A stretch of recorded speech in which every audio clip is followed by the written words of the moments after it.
button? Whoa, get your ass. Let's go. Thank you.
Are you jamming to our intro music?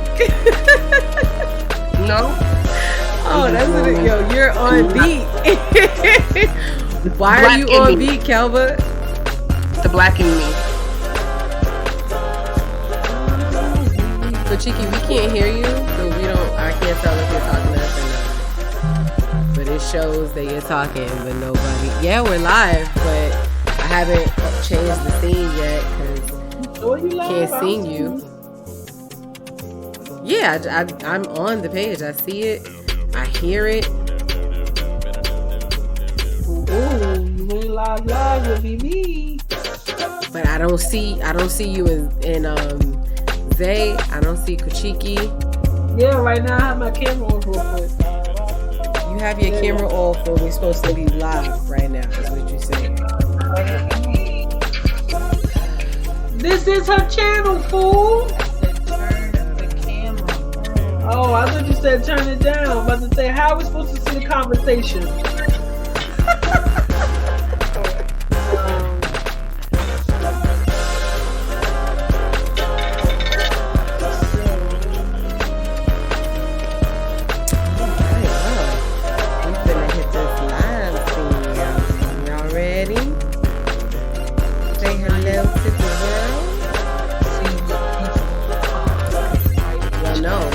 Kuchiki, you straight? You good? Man down.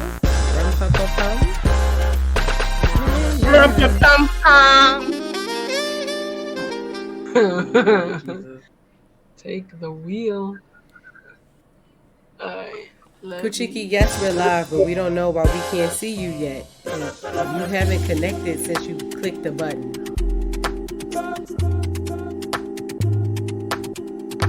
What is happening?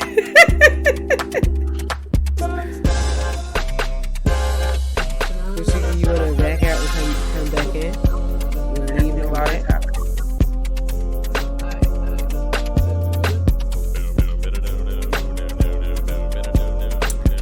Me no know. I'm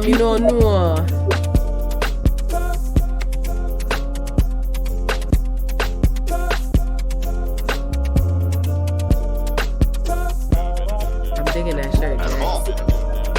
Thank you. I don't figure out, does it I don't know. Hey, travel back. Appreciate you for the follow. Thank you, Ruben Summer. Appreciate you. All right, well, while Kashiki figures out his tag. Hi. I'm like disappearing. So y'all, we're on screen. We had to start with our little 7 minutes of heaven, our happy time 10. Tell me, what was some good news that happened to y'all this week? What was some good stuff? Sort of soft. Ajax, say hello to the chat. I always got a star. I'm just I trying said say hi to the chat. Oh, what's up? What's up? Zay Bay, say hey. Hey. Hi, Bubbles. Hi, Kalba Amina, say what up. What's up? Wow extra. Kalba is wow extra. And that the square that y'all see currently loading in, That's my boo thing, Kuchiki. Oh, I know. Kuchiki's gonna load in at some point. Might hop out, hop back in. And while he does that, we're gonna go back to our happy time 10 bars. So, start us off, Zajax. Let's make it a comeback. Not a thing. It's a thing. It's a Oh, I thing. almost wore a wig that looked like that, Zay. What happened? I almost wore a wig that looked like that. I mean, worse, because, I'm trash. But it would have been twins. That doesn't sound like happy. That sound like the opposite of happy. Yeah. You can't hear them? Or who can't you hear? You can't see or hear. But I can see and hear. Interesting. Is your volume down, person? Hold on, hold on. Let me go. Let me check. I almost said spectator. I'm not four. sure. Who can't you see or hear? You can't see or hear anybody? Can't see or hear y'all at all. No, your volume's fine. Oh, that's Kuchiki. Kuchiki is saying he can't see or hear us in Discord. That's why okay, so Kuchiki, double check and try to leave Discord and come back. It took me a second to figure that out. Don't mind me. I was about to say spectator whore, but then I have to read it right. It's Kuchiki. I am me. I am myself. Not not spectator. Not spectator. Okay, back to happy times. So, Kuchiki, can you leave and come back? Can you restart? Kuchiki took everybody with him. Wait, took my logo and shit. He took everything. Snatched again. Like I snatching. Kuchiki said yoink. Alright, so what happened to you that was real good? Talk to us, Calva. What happened? So, I mean, it's a couple of things. Number one, I finally got one of my professors to offer to do a recommendation letter for my grad school application. So now it's just left with the essays. My Mixlix trademark is almost complete. I got 4 days left, and then it is officially legally mine. I'm ready to sue bitches. Fam said ready to sue bitches. Damn, why? Right, why I got that? Why is that energy? So there's that. Oh, and I'm gonna be getting my lock extensions in April. Finally. And then I could actually be on and pop. I love that Zay dipped out the moment you said lock extension. Zay was like, I disapprove. Goodbye. Oh, that's dope. That's super lit. That's dope. That's dope. That's my thing. So those are your happy over times. Zajax. Start. About to have some Caribbean food soon. So yeah. What you order? Oxtail, fish fillet. Tell you, I did. Yeah. Watch them give you a dollop of gravy. Do not wish that negativity upon me. Not doing the happy time thing. I hope they drown your shit. I hope it's everything you ever wanted. Thank you it's very all much. you ever wanted. I hope it's not too sweet. You know how sometimes they be making the oxtail sauce a little too sweet that it's sweet. Almost like a sweet aftertaste almost. Sometimes they from the disgusting oxtail had. Oh, but that wasn't Caribbean people, so that's what you get. Who made oxtail that wasn't Caribbean? I mean, they are Caribbean, but they're not. No, that Wait, was a what? No, explain. Please do. People made oxtail. Sidetrack story. Tell us. Oxtails and it was not a vibe. Where did you get it from? A place that we normally order from. The food is normally fantastic, but they Jack said goodbye. They got canceled. they dropped the ball on this one, so pass. Dang. Never again will I be ordering that Oh, from that's them. trash. That's unfortunate. Kuchiki, can you hear me? I don't know. Also, the oxtails were not cooked the way they should We be. might get to see him. Why he taking us out He all the time, stays bro? snatching everybody. Oh my God. To get it together. So it don't even matter. Like I stand on my 10 toes about that. You know what it is so I just found out that when you join a Discord voice channel, whoever joined first, that's whose like region you're attached to. So it just might be like we attached to that Brooklyn internet, you know. I know she ain't talking crazy. Wow. You wild. I didn't say who. I didn't say who's in it. I just said it just might be. She'll make It's Brooklyn in the house without a doubt. On the rapper with clout. No, okay. No, I was alone in those lyrics. I'm the only one that knew them. I'm the only one that knew them. That's what you're telling me. I highly doubt that. I know Zay know them lyrics. I know you knew them. Loud ass tongue pop. Cowboy, do you want to maybe check on Kochiki and see if he's okay? Fine. I'll be a moment. Danke. Cowboy will join us back shortly. Jax, what made you happy this week? What made me happy this week? It makes you happy. Oh, the stock market made me happy this week. It sure did.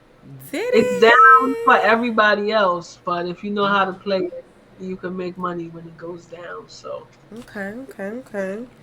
What about it made you happy? Because I definitely recall seeing a video with somebody you was didn't like, see my next video. "Oh, so maybe I didn't." So please share, cause my heart hurt watching that video. I was like, "Ouch!"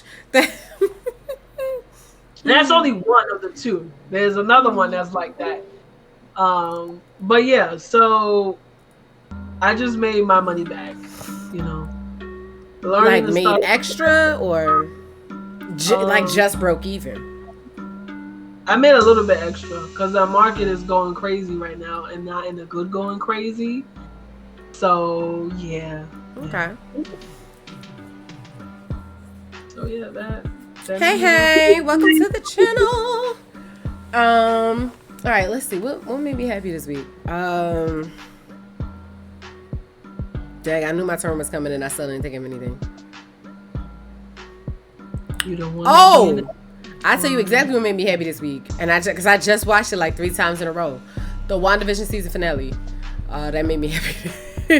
That made me happy this week. I was like, okay, everything that I thought was gonna happen, it just thank you, Marvel. Appreciate y'all. Shout out to y'all.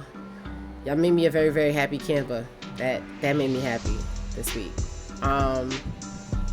Getting to talk to some people I haven't spoken to in a while also made me happy. Reconnecting with some friends. And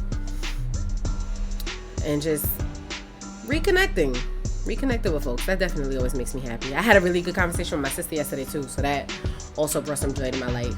That was awesome because we didn't realize we had certain like thoughts until we had this conversation. And you know, sometimes you have like hard conversations, but you can't say everything to everybody. You know, sometimes people take things a certain way, and it's really refreshing. It's really nice to know that you can have that open door policy with certain people, that you can come to them and keep it 100, and that they just hear you out. They give you the space to speak your piece, speak your truth.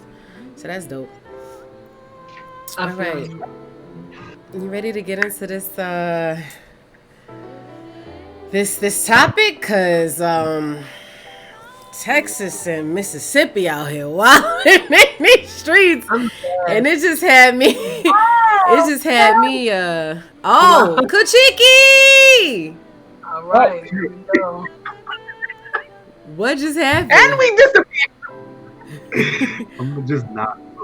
Kuchiki, Okay. Or you can come Kuchiki up has with arrived. Kuchiki, tell us what made you happy this week. Technical difficulties. My bad, y'all. Your popping ass melanin broke the camera.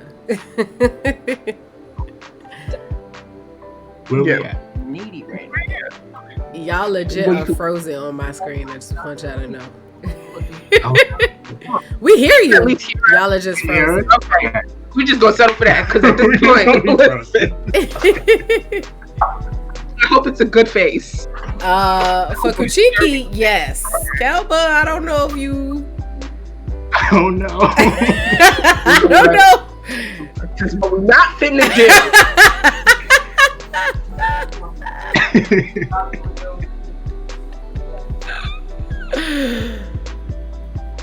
You trying to freeze it like that? Am I No. okay? Kuchiki, what made you happy this week, boo? What made me happy? I'm getting fitted for my braces tomorrow, so I'm happy about that. I'm Yes. living like misalignment. That's beautiful. That's beautiful. That really is beautiful. Is that the only thing that brought you joy this week? Anything else bring let you me some get joy? Asking for myself, asking for a friend. Asking for this happy time 10. I'm happy that we're getting closer to spring. Yes.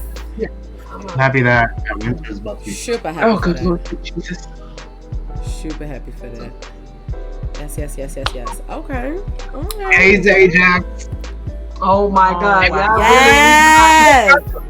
Man. Zajax is a thing. It's happening. really- It's not. Zajax is in full effect. It's happening. It's going down. It's going down. It is what it I is. just want y'all to know I'm not a part of this travesty. Yeah, Okay, she thought of it. I am She thought of the just whole together. We're in this together. We're a team. All right, so let's get into this discussion real quick, guys. So, do we want to start off with talking about what inspired it for each of us? Because I think I can start there. I saw a couple things in the news. Saw some pieces of what's going down in Texas. It was an update. Did y'all see the update? All right, so let me give you guys the backstory. So basically, Texas was like, we rolling back the mandate on COVID restrictions. We just gonna open up 100%. Nobody has to wear masks, whatever. And then Mississippi was like, that sounds like a great idea. We're gonna do that too. And then I was like, oh, wait a minute. Oh, no. And so having a conversation with my father brought to light that he had read an article where a black man, who lost his father to COVID, and when asked, are you going to get the vaccine, considering, we now have that available, are you going to consider taking it? The guy was like, no, absolutely not. Even though he lost his father to COVID. So then that got me thinking, like, well, I'm not going to lie. When I first heard about the vaccine, my initial thought was, that sounds real Tuskegee to me. I'm not going to hold you. I was like, that sound real. Because they were like, if it don't work on the Africans, it won't. And I'm like, that just didn't sound like. And for me, it was very much like, as a person of science that was conflicting with who I am, who I have come to be. This That was person. some bad juju shit. What was bad juju? Them being like, it's not working on Africans and we need to test the Africans like fucking lab rats. Some bad juju. Keep that shit over there.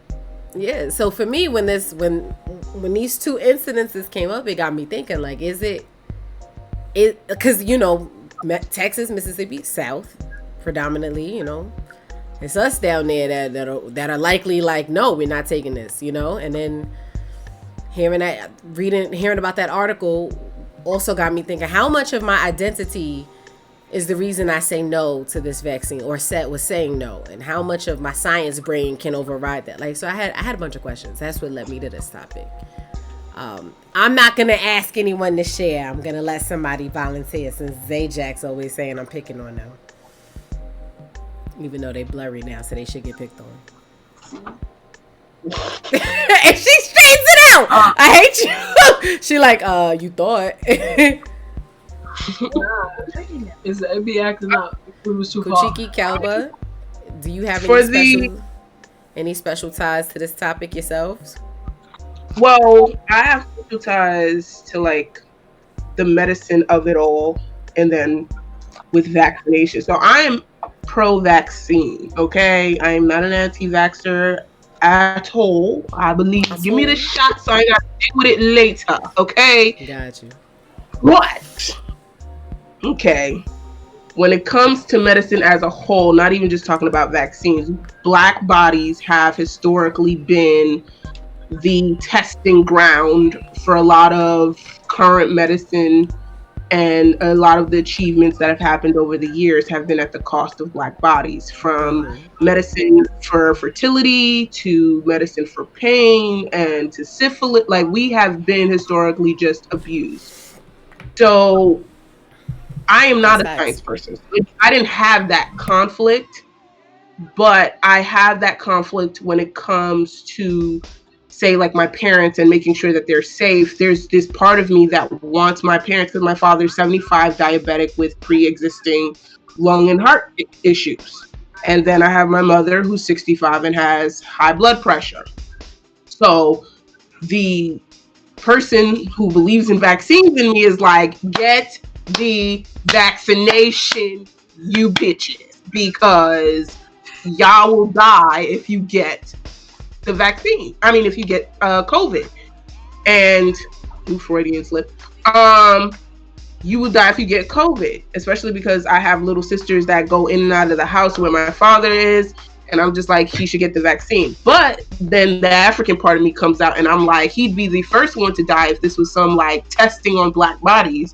He'd be kaput. And so I'm sitting here finding myself feeling like I'm one of the anti-vaxxers when in fact I'm not. And having to kind of wrap my mind around the fact that I'm not necessarily against vaccines in general. I just wish we had a way to make sure that there weren't any detrimental effects before we have to take them. But, you know, when we're in a pandemic, that option's kind of not there, and it sucks. So it kind of just feels defeated and helpless, because it's like, I'm gonna get it because I don't want to die from it, but it's not my preference to get it right now. So that's where I'm at. Kuchiki? Kuchiku? First off, let me just say I'm praying for Louisiana, because to be caught between Texas and Mississippi right now, gotta be tough. I hope they have all the alcohol to deal with that. But yeah, to piggyback off of what you were saying, I'm not anti-vaxxer myself, and I do believe in science, but I'm also aware that, at least for Western medicine, it wouldn't be where it is today without the use of Black bodies as guinea pigs. And that's in everything from just like forcefully taking us, kidnapping us in the middle of the night, Johns Hopkins. All the shit. Notice the palm trees. Notice the palm trees. And also, you know, regulating certain things like vaccinations for everyday things like the flu, but doing so in a very like bureaucratic way. So like, we have these vaccines being administered, but we have all these different varieties of vaccines. Like the Pfizer vaccine isn't as effective as the Moderna vaccine. That might not be correct, but the effectiveness of each of the vaccines differs. And then there's also the matter of like, is the vaccine that's being distributed in poor Black and brown neighborhoods the same vaccine as the vaccine that's being distributed in wealthier, whiter neighborhoods? You know what I mean? Like, how can I trust my government to ensure that the people that are getting vaccinated in Cambridge or in Connecticut are getting the same thing that I'm getting here in Harlem or getting in East New York. You know what I mean? So there's just that level of trust that I don't have with the government, especially the United States government, because they have done pretty much nothing to earn my trust. But I also believe in vaccines. So very much kind of like what Kyber was saying, like it's not necessarily a catch-22, but you're stuck between a rock and a hard place when it comes to this thing. And both have death on either side. I'm just saying. Facts. Felt that.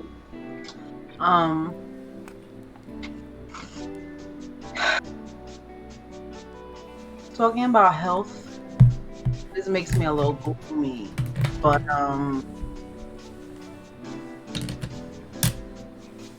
I have all the things. So this vaccine, automatically I was like, yeet, you know. But I mean, in theory, like, you get vaccinated, so you are protected. But there's a big chunk missing. Like, what does protection even entail? Because we don't know enough about the disease to know enough about the vaccine. So it's like, it's just, again, it's given big anti-vax energy, even though I'm not, but it's given that. Like, it's giving, like, y'all don't even really like black people anyway. Now y'all want to put the, it's giving To get rid of us all. big apprehension, big, like, I don't know. It makes me feel like a conspiracy theorist, but my feelings are valid. We need to get you a fancy ass tinfoil hat. I mean, I'm cool with that. I think you would rock that tinfoil. I'm gonna do the same thing. High key, like. Crazy. But that's how I feel about it, because I'm like, listen, y'all told me don't go outside, so I didn't go outside. Now y'all telling me y'all have something that will make it okay for me to go outside, but then not really okay for me to go outside, because it doesn't necessarily stop me from catching COVID, but it's good to have it in my system. Like, it pass. Your girl is good off that. Like, I just your girl is good. I just So is your apprehension with this, like, because you just don't understand, why are you giving me a vaccine that you're right after suggesting it, telling me, but it's not 100%? The reason, yes. And the biggest piece for me is, like, the fact that y'all can do this quick, y'all could have fixed a whole bunch of other shit that took a long time to get here. Because all of a sudden now y'all could do vaccines in, like, split seconds, and we got it out there, and we helping 30,000 and all this stuff. But it's like, it's stuff that's been around longer, that's been hurting black people, for a little while now. And y'all act like y'all don't know. Y'all can't find the right chemicals, and we don't. It's too it's too complex and all that. And now y'all got a vaccine. Oh, it's perfect. Just go for it. You'll be fine. It's too many holes in history for me. Did she say holes or hoes? Cause holes. we got both. We got both. Either way, too many holes, and it's too many holes in history that make this, it's just not for me. It's a no. Just I had questions. For it, though. What? You said what? I said nothing. I just had questions. But we talking about the holes or the hoes, Both of them. It's too much. Okay, both of them. Got you. Both of them. It's too much. Everybody. Right? It's too much. So I just my lack of faith is the one thing that I feel right now that's keeping me safe. My lack of faith in the healthcare system currently. So. Okay. Apple Jacks. Not Apple Jacks. Like, that's like, I need you to, like, come on. Anyways. It's a nickname. Okay. You dragging it out here in these streets. How to say, like, I'm an anti-vaxxer, but I'm also with it. You know, like when a baby is born, I believe all those vaccines you need to get. I don't care. It's important. But I don't get the flu shot. I didn't get that one less shot. I don't do none of that. The only shot that I got was the meningitis because I was supposed to go away to college and I didn't. So I was like, I could have avoided that. But no, like, it's the science for me. It's why I can't get this vaccine. Like, the flu vaccine, obviously there's mad different vaccines that you could get. But originally they would put a weakened or dead version of the virus in you. So your body could be like, oh, this is in me. I'm going to fight this. But it mutates every year. I think it was last year or the year before. They were like, the flu vaccine is not working. Everyone's getting the flu. And it's like, so what's the point of this? This thing has been around for over 100 years. And y'all still ain't get the right one that's a universal vaccine. Because after this COVID one, they're working on a universal vaccine. Y'all should have been working on this 100 years ago after y'all, like, pretty much half of the world died. So I don't know what's happening. And then the COVID vaccine is basically using CRISPR. And if you read up on CRISPR, it's like it pretty much unzips whatever's going on, figures out or takes it out, and then zips it back up. You don't know what the fuck is unzipping. Like, our bodies, if you live long enough, you will eventually get cancer. It's kind of sad to say that, but your cells mutate, and then that's how you get cancer. So I don't know what is going to happen with this vaccine. It may mess up something, and then now we get all new types of diseases from this vaccine. I don't know. I'm a conspiracy theorist. It happens. We got to get you a tinfoil fitted. Tinfoil fitteds for everybody. Welcome to the chat, pals. Appreciate you for the alert. But no, like, I'm not one of those people that's like, oh, they're injecting us with a microchip. But I really don't know. Like, I don't want to be one of those people that 5 years from now is going to be like, oh, did you take the Johnson & Johnson COVID vaccine? Worst nightmare. And Johnson & Johnson, if you watch one of these documentaries, like, they keep making shit and they keep getting lawsuits. So I'm good with some of these companies. So, you know, I had the flu. That shit almost killed me, and I'm here. So I'm hoping, you know, my body is strong enough to fight whatever the fuck else happens. Like, that's it.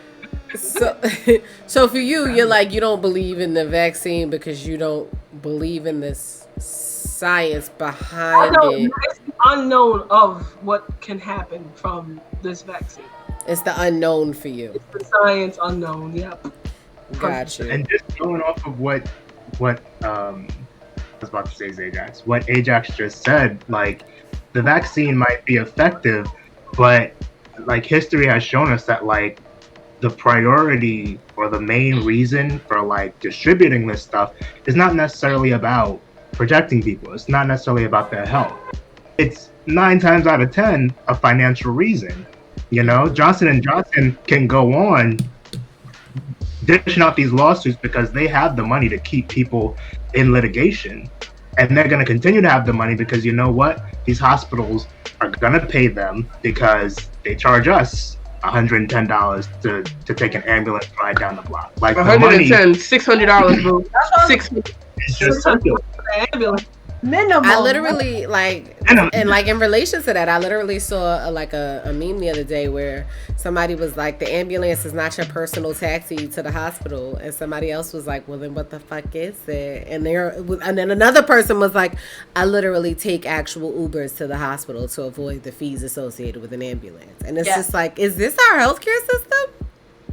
Absolutely. Literally. Only thing $10 from going to the hospital is your medicine that you pick up at Rite Aid, maybe. Well, I said down the block. Like, I've literally been charged $110 in an ambulance ride to go 1 block. Oh, so, like, it really does depend on the mileage, you know? I literally have almost died a few times and gotten an Uber instead of calling 911. Because it's that because we're so like trying to avoid these medical damn bills that we're just like, save $1 and die or risk it for it. Like, but this is the state we're in. The other thing we have to consider, especially, is what kind of toll this takes mentally.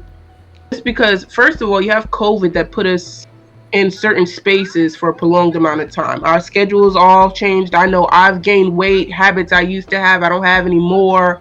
Like, all these other things have changed. And, you know, I used to not be anxious going outside. Now I'm anxious just going outside. Like, I got to swallow it down, but I try to avoid going outside as much as possible. I don't know if that's ever going to reverse. And then you have the added addition of being a Black person in America existing, and those nerves from that. And now we have the extra nerves of the only way to combat what COVID has done to us mentally is to be able to go outside safely. But the only way to go outside safely is to take a medicine that encourages our anxiety even more. So it's like we're being hit mentally from 3, 4, 5 different ways of looking at it at all times. And there's really nothing anyone can say to be like, oh, well, this is how it's different from last time. Because at the end of the day, the reason why they came up with the vaccine was to be able to cash in quickly on this global pandemic. You can't cash in if everybody dead already. So you got to save some people to be able to send them a bill. You know what I mean? And so it's just like medicine. Yep. The business. Right. So it's like the medicine could kill me. It could kill me now, or it could kill me in 15 years when we finally figure out what the side effects are, and it's too late because it's been sitting in my system for 20 plus years. You know, like for all I know, it could slowly make me sterile. So what is your? Yeah. So what is your relationship with medicine? Like, you go to the doctor, you tell your doctor 50 things that's wrong with you, and they give you prescriptions. What do you? I'm afraid when I get this Ajax rectangle, what's gonna come out of that? I'm afraid. Nah, I'm here for it. What is your relationship with medicine? So I don't really do the prescription drugs. Like, I'm queen of, we're gonna find a natural way to get this shit fixed. Unless, like, it's like, okay, if you don't take this medication, you will fucking die. But if I feel like, oh, you know, they're like, oh yeah, if you do this, it'll eventually make you feel better. I don't need no fucking eventually. I need certainty, and that's it. Like, I don't take Tylenol or Advil, stuff like that. I usually, the only pain medicine I'll take is if I like had surgery. So like Percocet, you know, Vicodin, Percocet, Molly Percocet. Sorry. Because those legitimately help. And like over the counters, like, so you only take the strong drugs, the ones that you could sell. The good stuff. Yeah. Good shit. Ain't one. The good. You only take those. You don't take the light shits. Because they actually work. Like, literally, Tylenol does not work anymore. Got you. And it's like, I try not to take certain over-the-counters because the ones that I do take are like the ones that put me to sleep, and I gotta like chill on those because then I'll be over here like a crackhead talking about not north. Ain't nobody here to see you, Otis. And then like my doctor, like in the beginning he was amazing, and then like he fell off and was like not doctoring. Like, I would travel. I'm making it an adjective today. All right, not doctoring. I'm an adjective, an adverb. Anyways. I travel to the city. I do not go to any fucking doctors in Brooklyn. That's a done deal. I go all the way to the city. I see him for 15 minutes. Motherfucker tap my face, look in my ear, and be like, all right, take a fucking over the counter. I don't get for that. Like, this is what I pay my insurance for. But the specialists that I have really good specialists. So I really do like my specialists. Like, I respect what they do more than my main fucking doctor. But like, the specialist is who I really mess with. So like, I trust my doctors because they don't seem to be racist. My main doctor always calling me fat, low key. So like, I don't know, but I'm queen of going to the doctor. Like, I'm not one of those people that's like, oh, I don't want to go to the doctor. I'll wait. I'll walk it off. I'm not that person. I'm going to the doctor all the time. This one. Segue. All right. Your girl is not that. And I should be that because usually when I feel something is wrong, something is wrong. So I should be that girl, like going to the doctor for everything. But I think because I know something is wrong, I'm like they about to poke in the like in my head, I'm a doctor's favorite. Like they love it when I show up because either I gotta stay, I'm about to die, like something extreme is happening, and they're like, "Ooh, playtime." So in my head, I'm like, "Ain't no playtime, ain't no playtime." Like don't nobody got. I'd rather not, but certain things are unavoidable. So, you know, you gotta go, you gotta pull up, you gotta let them do whatever they gotta do. And you have a better doctor. Oh, that's where I was about to get there. I have a better doctor now. I have a better care team entirely now. Shout out to my cardiologist. But before Cardiologist saves lives. yeah, right. But before I my doctor, yeah, a lot of the stuff that's wrong with me now could have been completely avoided. But he wasn't doing his job. Like he looked at me and was like, "Oh, she black and fat. I know what's wrong," and that was it. You know what I'm saying? Like it wasn't. I have actual heart conditions. I have actual things going on in here, and he was like, "Lose some weight. Oh, what you need? A gastric bypass? Yeah, that'll solve all your troubles." And that's it. Like that was. He didn't really give me anything to go off of. So me thinking, okay, bitch, stop eating, you know, and then thinking that Fam would said, solve stop eating. no, meaning, that will solve my problems of Yeah. whatever my problems were, but That's that not wasn't it. it. Yeah. Now I got a whole care team for each individual thing that I got going on. Then they talk to each other and they work together and whatever. But I wouldn't have known because they don't care because it's the business of medicine. They don't want to tell you what's wrong. They want to tell you how to numb what hurts. And I say numb because they don't stop it on purpose. So you can go back so it can be a different thing. Like, oh, if I go in and I say my head hurts, here, take this naproxen for your headache. Okay, now I'm fatigued and I can't stay awake and my eyes can't focus. Okay, take this sleep medicine or whatever. And each thing you tell them, each symptom, they treat that one individual symptom instead of looking for the entire problem. So Yeah. it's a love hate thing, I guess. My care team now, they hold it down, but I literally just got these people in November. So not even like, yeah, early November I just got these new people. But before that I was just like, if y'all want me to die, just say that. Like, I would go. Yo, she be going from silver. No, because that's how you feel when you don't know what's wrong and you Yeah. hurting pain all the time and nobody has like, if y'all want me to stay sick, just tell me that. You know what I mean? But it's it's still a business. It's the same thing. It's the same like complex of, I guess, institutionalized learning, like college. They say they want you to get your degree. They say they want you to do the best so you can be the best and get whatever job that matches your degree or whatever. But it's still a business because the moment you can't pay for your class, they drop your class and you're sitting there assed out. So it's the same kind of complex, I guess. There's some really great doctors out there that really care and really want to change and really want to do the right thing, but a lot of them don't give a fuck, and that's just the facts. So Mhm. I mean, going off of that, there's definitely like this system that sets it up. So you are spending like, let's say you find a problem. Like I found like a little lump of thing on my side, and I'm like, okay, what is this? I had to first make the appointment, go see a doctor. That was $30 copay. Then they're like, okay, well, we think it might be this. Go get an exam. I go get the exam. That's another fee. Then the results have to go back to the doctor, and instead of the doctor telling me over the phone or sending me an email or something, I now have to go back to the doctor and another $30 copay for them to tell me what is wrong with me. Not treat it, not yet. Just tell me what is wrong with me and what the next steps will be. And then, if I'm lucky, there's a medicine that they can prescribe, and I can go to Rite Aid and pick that up and pay that fee. But if I'm not lucky, there's more tests I got to do because God forbid a test come back and it's not clear. So now we got to do further testing. And all of these take several days because doctors are busy and they can't fit you into their schedule. So you're sitting here freaking out about a thing you don't know what it is for a full month and a half before you can get an answer that says, oh, it's just harmless tissue.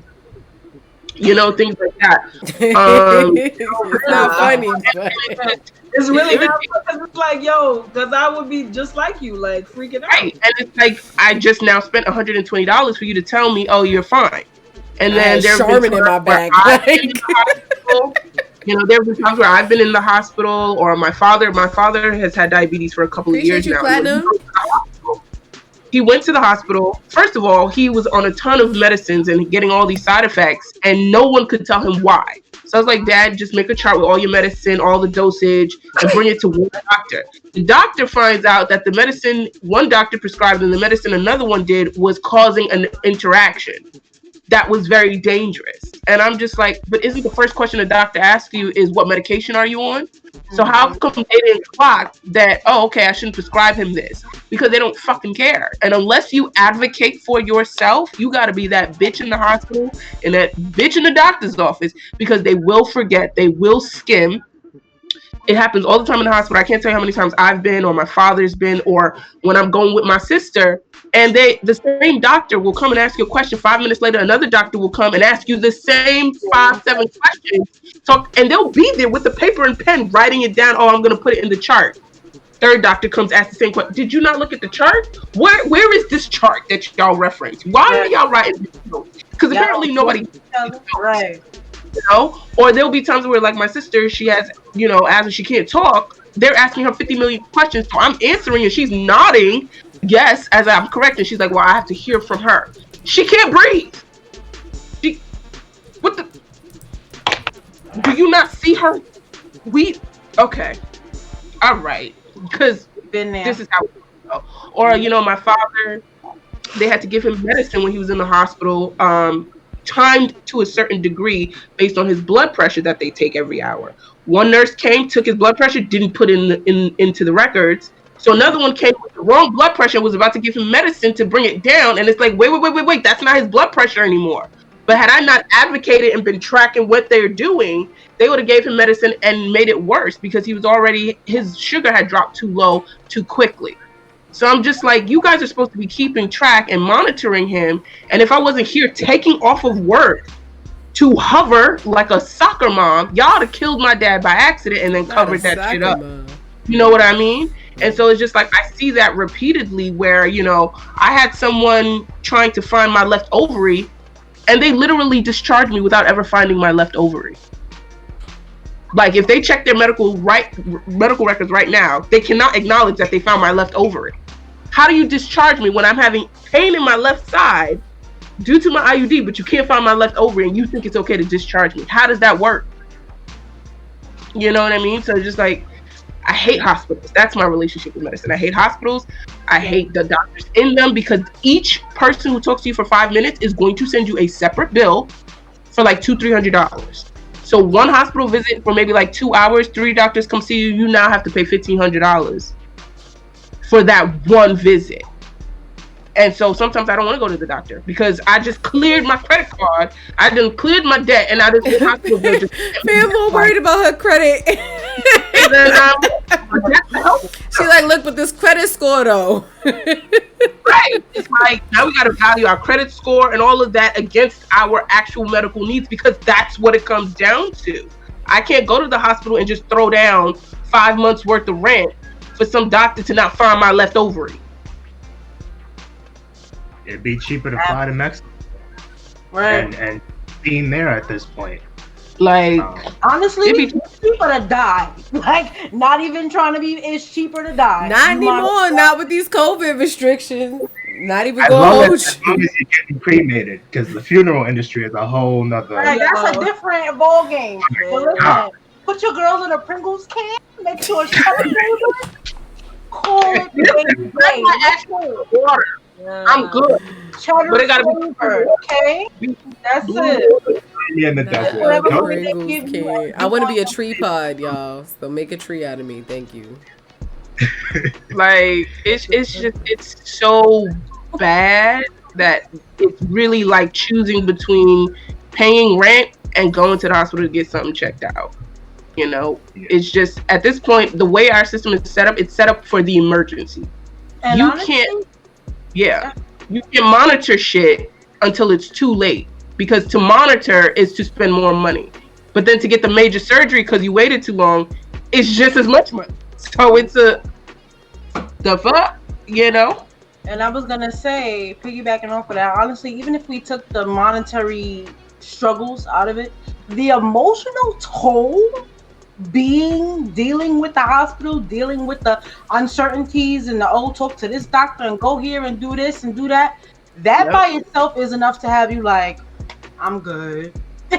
We all gotta go sometime. Like, really, it's have you in here stressed out. Like, it's the most stressful thing. Like, just not being able to get straight answers when you want them. Like, I know I just said that, or like you going in there and it's like you speaking Mandarin, and I know I said that in English clearly and concisely. I don't understand why, or like just because the racial bias is there immediately.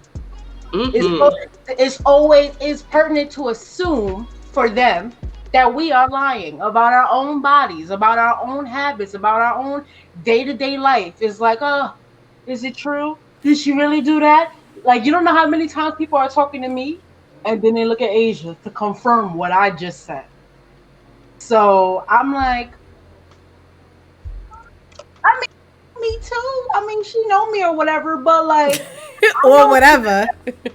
Like, it's just the emotional toll that comes with having to put your health in someone else's hands is like beyond. So just tying it back to the vaccine and all that, just I feel like for Black people in general, having to trust beyond us is almost impossible, especially when the previous, examples of this, we got fucked over.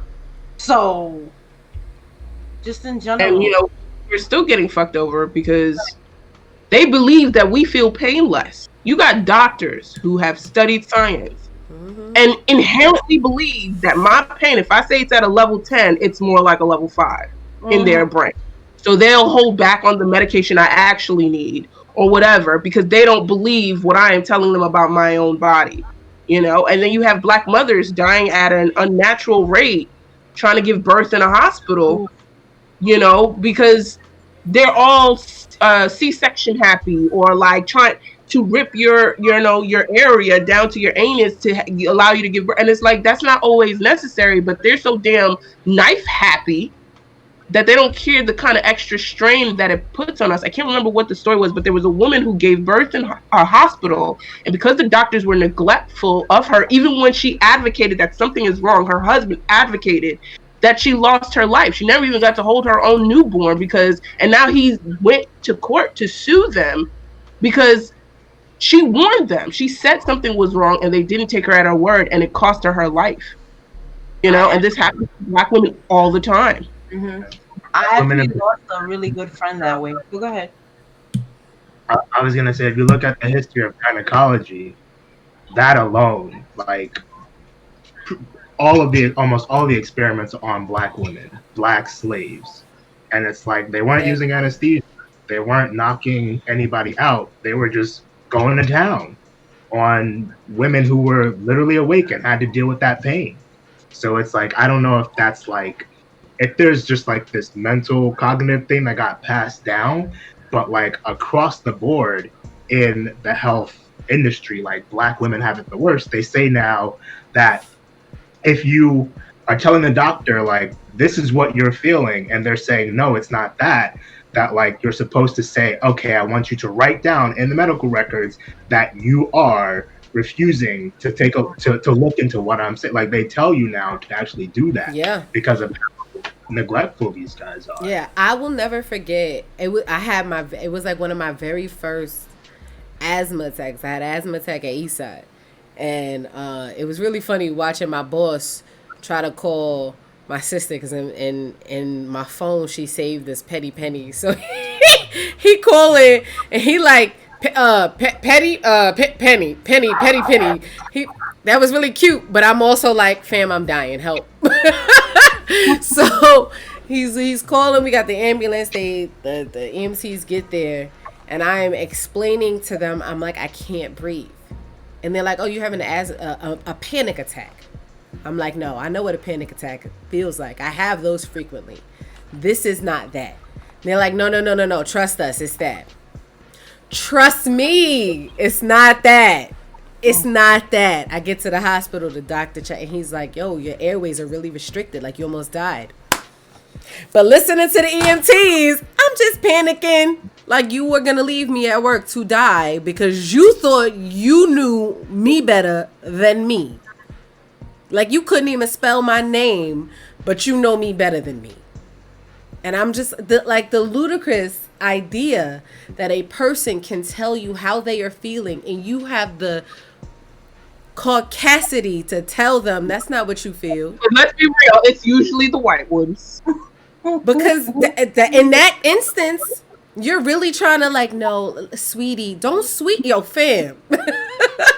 Like, I know what an asthma, I get those. I know what that feels like. I know the difference between the two. But in that moment, I knew exactly what I was experiencing. I knew I was cognizant. I clocked it before it happened. I clocked it before it got to the point where I couldn't speak anymore. It was like I know my body. I'm always in the doctor's office. I got my doctor's email. Like, as soon as I type DR, it's like doctor, and it'll fill in the rest of his email. Yup, that's where I'm going. I just emailed him the other day. I'm like, my shoulder hurt and my arm hurt and my ankle hurt. Help. Like, he get all the emails. Like, I call that number all the time. I don't care. Like, I need help. This is what you get paid for. But I also appreciate the fact that he makes himself accessible to help me in the email because he don't get paid for that. So sometimes I'll bless him with a televisit because that's only like $15. But still, I'm like, Jax is like a code. You don't have a single copay? No, unless I'm going to the hospital. Oh no, I need your insurance. I gotta pay copay. You need to put me. You need to put me on. I think I've said this before. I be appalled when they be like, "Oh, $10." I be like, no. Call my insurance company. Like, oh no, oh no, bye. No. I don't pay for doctors. If I gotta pay for doctors, that's it. I'm just dead. Nah, I'm just dead. That's what I pay my insurance company for. Yeah. The life of the but like my relationship with medicine, for me, it's always like Well, it depends on the medicine. If we got married, she wouldn't have copays. She You want to say this on air? Yep. Yep. Commercial break.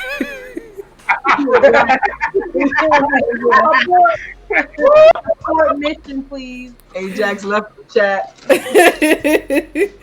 But yeah, my own personal relationship with medicine, I've always supported science, but I've also been like, if it ain't broke, don't fix it. Like, am I dying? If I'm not dying, I don't need this. Like, I only take the things personally that I feel like if I don't take this, whatever condition I am trying to not get is probably like, I just recently found out that I am a high likely candidate for like glaucoma. So I take my eye drops. Otherwise, I wouldn't take them. Like, if you were just like, oh, take them so your eyes will stop hurting, my eyes could hurt for a little bit. That's fine. I'll be all right. But I also think that's probably why I internalize or I try to push through pain often, because I feel like I'll be all right. I had that dad that was like, walk it off, you know? But I didn't have, like, my dad wasn't rushing to take me to the doctor anytime something was wrong. Walk it off, you'll be all right.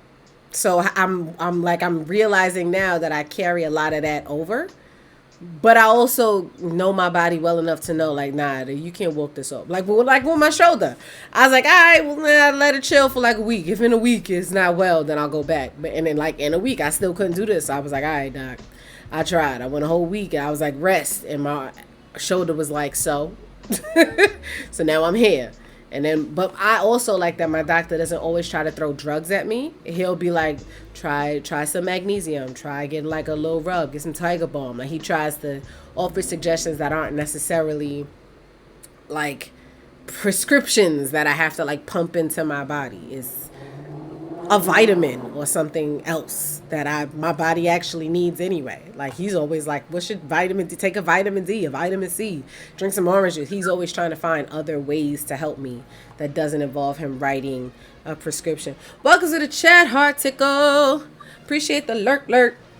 So I appreciate that, but I think prior to him, and I got him on recommendation from another doctor. So I think that's what gave me. Jax, you remember this doctor because this doctor attempted to be a 6th grade science teacher, and so I'm actually disappeared as you laugh. She a good doctor. Good doctor, very good doctor. Could clock things real like on site. Could look at you and be like, this, that's wrong. And then when you go get it checked out, you like, oh, she was right. So, very good doctor. And I definitely think like everything that you guys said today when you were pointing out that it has a lot to do with like our race and how we see things. Because I don't know, like that guy who lost his father to COVID and is still like, no, I'm not taking that vaccine. I'm like, I don't know. Like if my dad passed, I might have moved on the vaccine a little bit faster. Dr. Bailey off Grey's Anatomy. I don't watch that. That's my sister's show. So Calba, What? I do not watch Grey's Anatomy. Nah. So yeah, Bailey's You gotta mom. get like 10 box of Kleenex. Oh, that's who I remind you of. I remind you of Dr. Bailey. Yeah, that's it. No, she remember Dr. Bailey with all her like side eyes and smart remarks to these damn interns and to her bosses. Like she don't play. She was called the little Nazi because she Is don't Dr. play. Bailey the one that was married to the firefighter guy? Yes. He was a doctor originally. Right. Wait, I mean, he was the firefighter was a anesthesia- doctor? I'm confused. I don't watch dramas. I don't know. Dr. Bailey does do a lot. Well, I appreciate But the compliment, Tickle. Shout Thank you. Tell us what's your relationship with medicine. If your doctor's like, take these 10 drugs, do you take them all, or are you picking and choosing which ones you're going to take? Because I know somebody who will start the medication but don't finish the medication. I don't. I wasn't calling nobody out. I just said I know somebody. I know a couple people. Listen, fam. Listen, that aftertaste when it hits the back of your throat in some awkward way, that should be hard to get rid of. That should be chalky and shit, and you just like. Wait, you don't smoke. Wait, what is happening? All I heard was Tickle said the same thing. Tickle said, I'm gonna take it till I feel better, than the rest is trash. But there's this medicine that we had to take if we got like a sore throat or something, and like it's prednisone fine. is nasty. Swallow, but like if it even touches any part of your mouth for like half a second, Prednisone the is taste gross. doesn't go away. It stays with you for like an hour. It's like drinking milk. It's like washing your mouth out with milk of magnesia. That's how much the taste just stays. You lost me. I've never had milk and magnesia. Taste of pills? Is that what? She's talking about prednisone. So you know how like if you've ever had an asthma attack, they give you prednisone to open up your airway. So it's also used as a muscle relaxant. So like if you're having any type of joint pain, they're gonna give you that too. So they gave her prednisone and she took like 2 pills and was like, I'm out. I'ma suffer. Why she felt it like that? I couldn't eat shit after that. No, absolutely not. You're not gonna talk about how you froze it. Calvin gonna leave and come back. Meds are such a hassle. Yeah, meds are definitely a hassle. They're hard to get. They're hard to like stick to. And then it's always like take 2 with breakfast and come back and no. I gotta take 30 minutes before breakfast. You gotta have this one with milk and this one with a different type of like it's a lot of work just to stick to these medications. And God forbid you have like a permanent condition that requires you to be on a medicated regimen for the rest of your life. I don't understand how people do it, because I be trying to keep up with my stuff when I have when my chest flares up or something, and that's just like an asthma pump.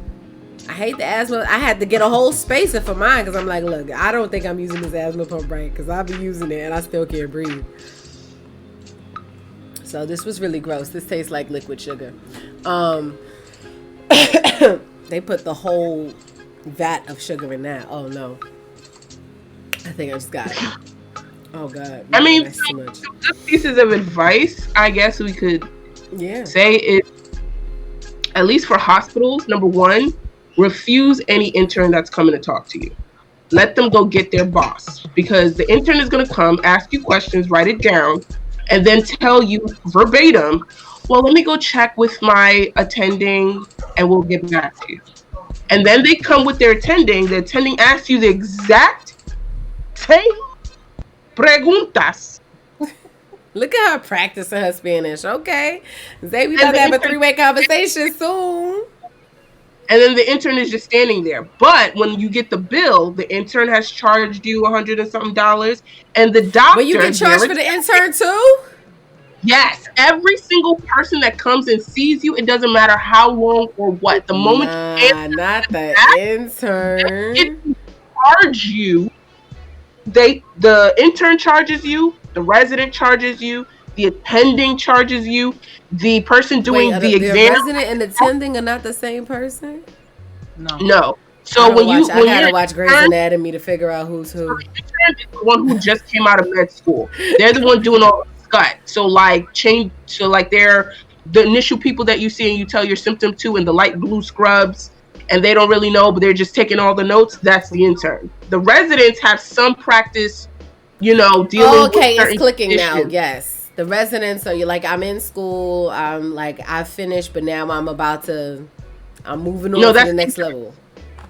Residents have been in the hospital working on rotation for a couple of years, gaining real life experience. I'm not in school. I finished, and I'm in my rotations. That's what I said. I thought you said just finished school. That's the interns who just finished school and started. Oh no! I'm like, yeah, I'm in it. Like I've been doing this. Like this is my spot. Yeah. But then what's the difference between a resident and an attending? Well, the attendings are like, they're the ones who will take more complicated cases or anything that's unclear. Like if the resident can't figure out right away what's going on, then they'll ask the attending. The attending. Attendings will have several different residents at different levels. So you have like 5 years of residency. So if you only have like 2 residents, where did you learn all of this information? You know how many times I've been in the hospital between me and my father and my mother? I had to learn. That's the thing. I had to, or they would kill either one of my parents or me by accident. I could not leave it up to them. Exactly. I couldn't leave it up to them. I had to be able to advocate for them and because they're immigrants. So yes, they know how to speak English and they understand English and everything like that. But the quickness with which doctors be throwing shit at you would confuse them. So I have to be there. I have to tell, wait, hold on. And then when they say something, I have to be like, okay, this is what they said. And then when the doctor's trying to get smart or whatever, I got to cut that out and be like, oh, wait, hold up. Back that shit up. Is this, because they like trying to, do little trickery with the wording and everything. I'm like, what does 1 plus what equals what? Stop with all the fancy, break it down and keep it simple. I have a question. Have any of you ever had any positive, like we've spent a lot of time today talking about the negative experiences in the medical field, but have we ever experienced anything positive? Yeah. With my gynecologist. Sorry, was someone talking? No. You can go. With my gynecologist, when I was having the issues on my left side, and I was at the hospital, no one could figure it out. They were giving me tests. They were giving me all these theories of what it was. And so I called my gynecologist. I was like, yo, they saying it's this and that. And she was like, put them on the phone. I want to see those test results. Have them email it to me right now. I'm at my computer and put the doctor on the phone, because what we're not going to do is all this back and forth. And I handed my phone over to her, and I could hear her while I was sitting in my bed back here. I could hear her reading them for filth. And then she told the person, go to your computer. We're going to look at this test result together and see what's going on. Because she was not in agreement with what they were originally throwing out. She's like, that don't make no damn sense. I just saw you last week. Put him on the phone.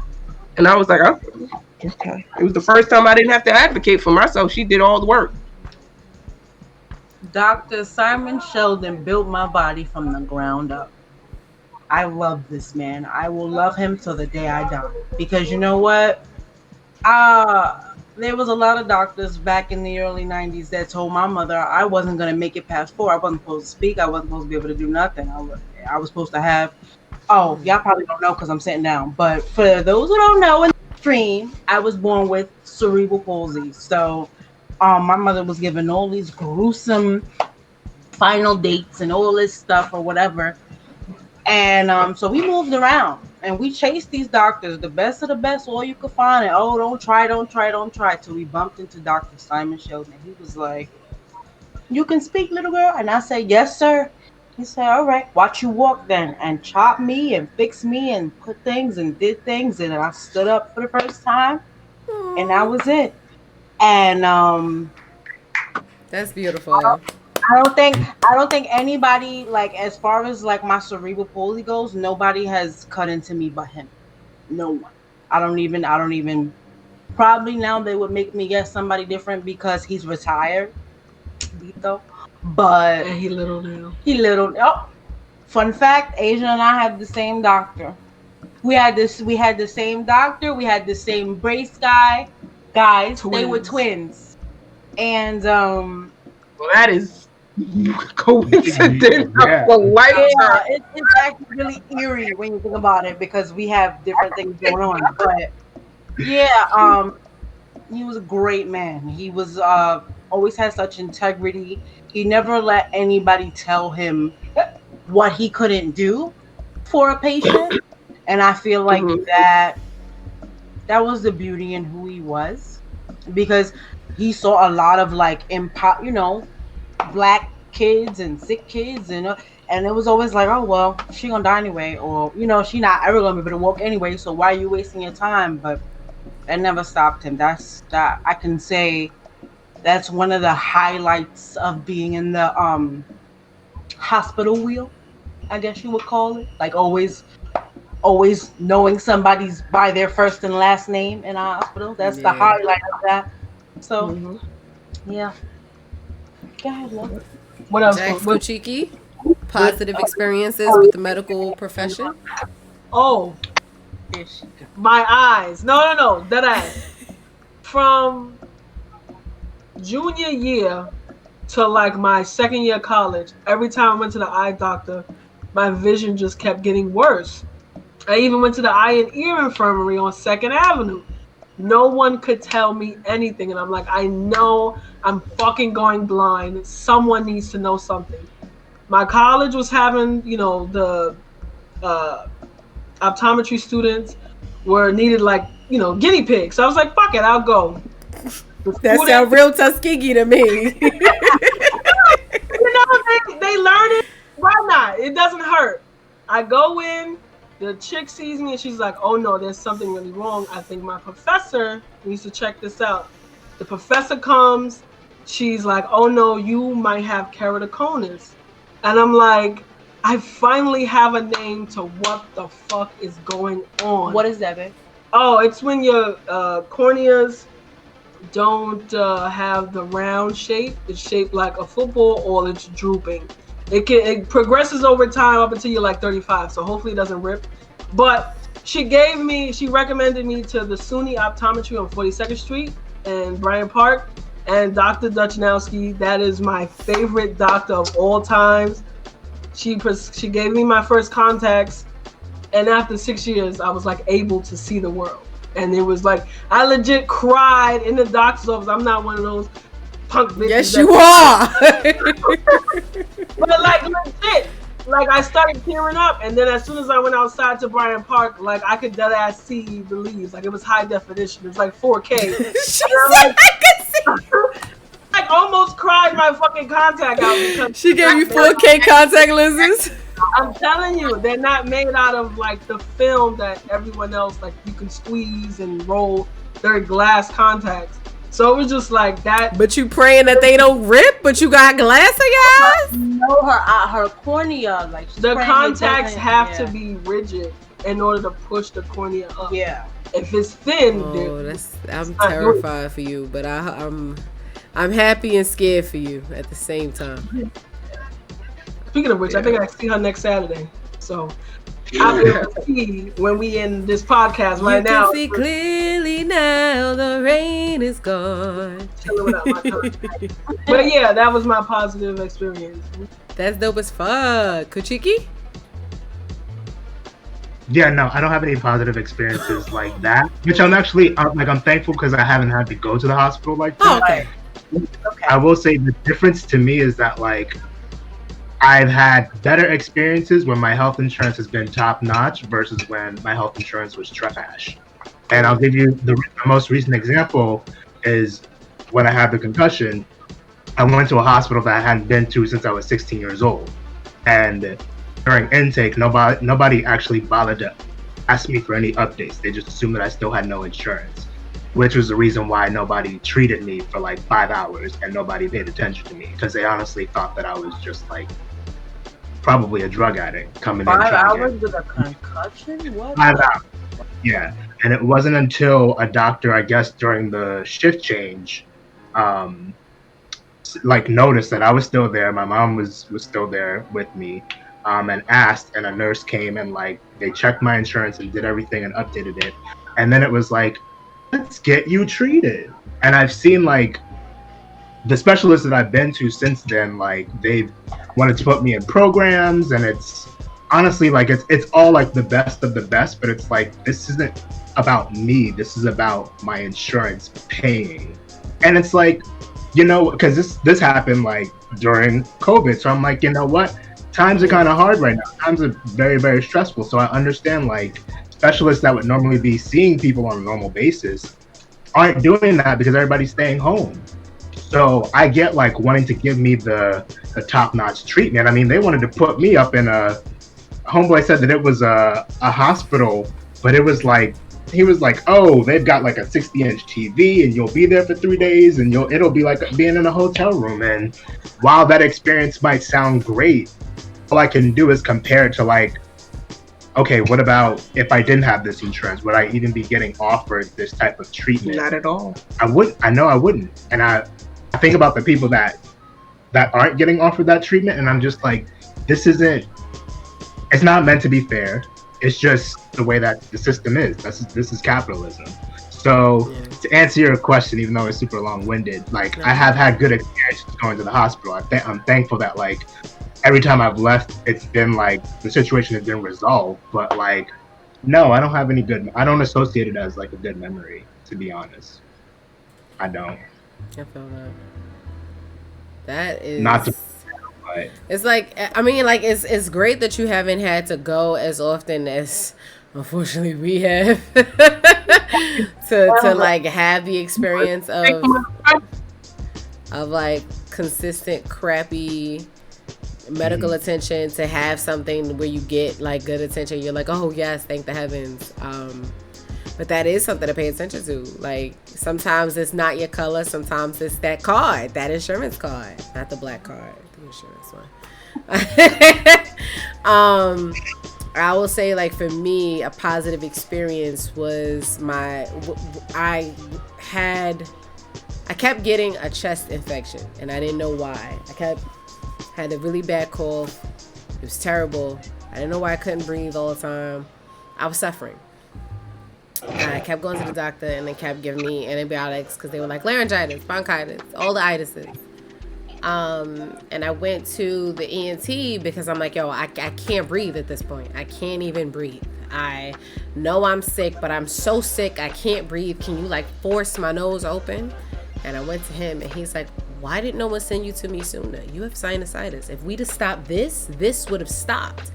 And ever since, like, I have been able to, he sees me regularly. He has monitored, and I love how transparent he has been about the care options for me. It doesn't feel gimmicky. It doesn't feel like I'm all about $1. Like, he straight up was like, your condition is not a situation that is going to ever improve considering how bad your allergies are. And he was like, the only other solution would be to offer surgery. But at this point, even if we tried to operate, your allergies are so terrible, surgery's not going to help you. So we really have to, like, he's been like very, like, so we need to talk to your allergist and we got to be more aggressive with your allergy treatment. And then when I went to my allergist, and my allergist prescribed a different like nasal spray, and I called him back and I'm like, hey, he took me off the one you gave me and put me on this one. He was like, your allergist is confused. The one I gave you was stronger. Like he keeps. I like going to him because he keeps it a buck with me. It doesn't feel like he's giving me some corporate line or saying something to get more money out of me. It feels genuinely like he wants to see me breathe again. But like, he really just wants me to breathe. So that feels good to know that somebody's in my corner and like really rooting for my health. So tell us your stories, guys, in chat. Tell us your happy times. Tell us your thoughts. Tell us your positive experiences. And if you don't have a chance to do it here, I'll drop that link in chat for you. Drop that Discord link, because I tried to tell Miss Calbo over there how to do it, and she looked at me like I had 7 heads. I did not understand it at all. But it's right there. That wraps up this episode of the We HQ. Thank you to our guests, Zay, Ajax, Kuchiki, Nerdvana, your host, and Calba Amina over here. Thanks to our sponsor, Mixie Leaks, giving you libations for every kind of conversation. And, you know, this was this type of conversation. But if you have more questions, I know we do. You can send them to WeHQ. Click on the link in our chat and Discord chat. And if you have friends who don't use Discord, please let them know that the latest episode will be uploaded on YouTube by Saturday at noon. So, yeah. Look at you writing copy. You better trademark that if you want it. Like every conversation. I might, you know, business moves. Black-owned businesses. Hashtag. Yeah. All right, we out. Bye. Bye, darlings. Bye. Bye, guys.